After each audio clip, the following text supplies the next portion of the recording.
Choose the correct tense ಅಂತ ಇದೆ. She dash in this village since 2015 ಅಂತ. So ಯಾವುದೇ ಒಂದು ಸೆಂಟೆನ್ಸ್ ಆಪ್ಷನ್ ಫಿಲ್ ಮಾಡ್ಬೇಕಾದ್ರೆ ನಾವೇನ್ ಮಾಡ್ಬೇಕಂತ ಅಂದ್ರೆ ಅಬ್ಸರ್ವ್ ಮಾಡ್ಬೇಕು. ಇಲ್ಲಿ ಸಿನ್ಸ್ ಅನ್ನೋ ಪ್ರಿಪೋಸಿಷನ್, ಸಿನ್ಸ್ ಅನ್ನೋದು ಇಲ್ಲಿ ಪ್ರಿಪೋಸಿಷನ್ ಆಗಿದೆ.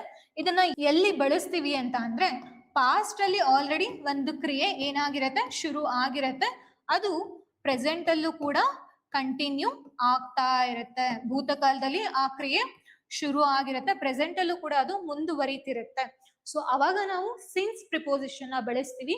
ಇಲ್ಲಿ 2015 ಅನ್ನೋದು ಪಾಸ್ಟ್, ಪ್ರೆಸೆಂಟ್ ಇವಾಗ ಕನ್ಸಿಡರ್ ಮಾಡಿದ್ರೆ 2025 ಅನ್ನೋದು ಪ್ರೆಸೆಂಟ್ ಆಗಿರುತ್ತೆ. ಇವಾಗ್ಲೂ ಕೂಡ ಅದು ಆ ಕ್ರಿಯೆ ಕಂಟಿನ್ಯೂ ಆಗ್ತಿದೆ ಅಂತ. ಸೊ ಈ ತರ ಸಿಚುಯೇಷನ್ ಇದ್ದಾಗ ನಾವು ಯಾವ ಟೆನ್ಸ್ ನ ಯೂಸ್ ಮಾಡ್ತೀವಪ್ಪ ಅಂತ ಅಂದ್ರೆ ಪ್ರೆಸೆಂಟ್ ಪರ್ಫೆಕ್ಟ್ ಕಂಟಿನ್ಯೂಸ್ ಟೆನ್ಸ್ ನ ನಾವು ಬಳಸ್ತೀವಿ. ಸೊ ಪ್ರತಿಯೊಂದು ಟೆನ್ಸ್ಗೂ ಕೂಡ ಅದ್ರದೇ ಆದ ಅಪ್ಲಿಕೇಶನ್ಸ್ ಇರುತ್ತೆ.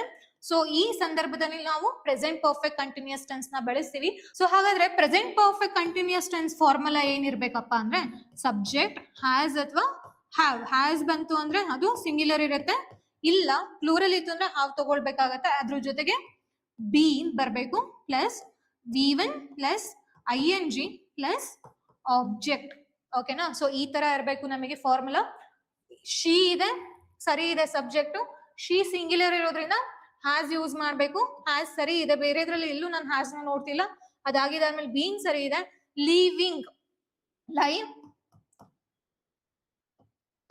ಪ್ಲಸ್ ING ಅಂತ ತಗೊಂಡಾಗ ನಾವು ಲೀವಿಂಗ್ ಬರುತ್ತೆ. V1 plus ING plus object. ಇದೇನಾಗುತ್ತೆ, ಕಂಪ್ಲೀಟ್ ಆಗಿ ನಾವು ಆಬ್ಜೆಕ್ಟ್ ಅಂತ ಕನ್ಸಿಡರ್ ಮಾಡ್ತೀವಿ. ಇದ್ರಲ್ಲಿ ನಮ್ಗೆ ರೈಟ್ ಆನ್ಸರ್ ಯಾವುದು ಅಂತಂದ್ರೆ ಆಪ್ಷನ್ ಸಿ ಆಗಿರುತ್ತೆ.